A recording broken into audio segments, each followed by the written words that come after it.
Day 2 here sa Canada at nag-snow pa. Actually, ano na siya, end of April. Malamig pa rin. They said na maganda tong lake na to pero for sure frozen siya. Especially now. Yan, nag-snow. Pakita natin sa inyo yung Payco Lake. Payto pa? Payto pala. Mabilis naman ako tumakbo kung may bear dito. May maiiwan at may iiwan. Yun, oh. Yan, so 7 kilometers lang pala eh. 100 meters. 700 meters. Yeah. Love it. Ganda. Uy, shit, dulas nun. Pang ano ka, ano? Halo-halo. Wag lang dila, kuya. Diyan din ako na-stuck eh. Kailangan ng kahoy, panghila.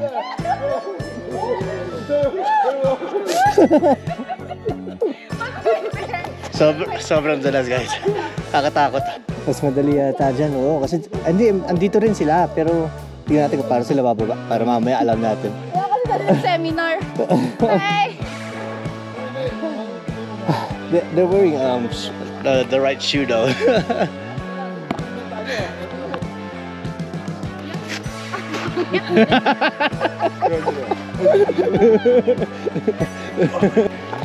Pero may mga nakapunta naman, so tuloy pa rin.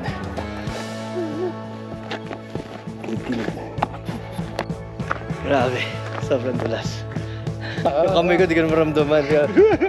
Hindi namin expect na may snow pa eh.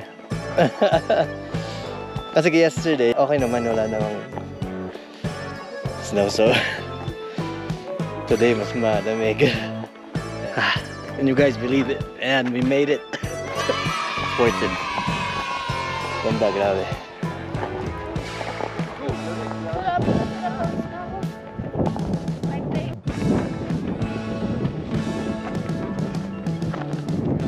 Yun yung wall na sinasabi. At wall ba? Yung head? Yeah. The shape of the wall? Yeah. Hi guys, hanap ako ng ibang spot para makita nyo yung shape ng wolf. Head ng hope ng wolf daw yung lake na to eh. So, yan. As you can see, diba? Yun yung tenga.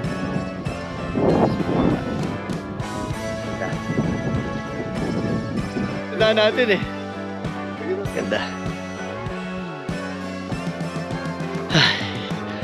Grabe. Ito, dito na kami dumaan kasi madulas doon masyado. Tatlo na kami bumabagsak. Guys. Buti na lang, meron akong hawak-hawak. Si sa'yo, kuya, buong likod dyan. Maganda yung pagkakabagsak ko. Pwede. Ayan, we survived. At biglang lumakas yung snow. So, sakto. Kaya, pero pag pupunta kayo dito, make sure that you guys are equipped with proper shoes and may traction talaga para kasi delikado rin. So, you know, other than that, go on summer. Ako purple na po.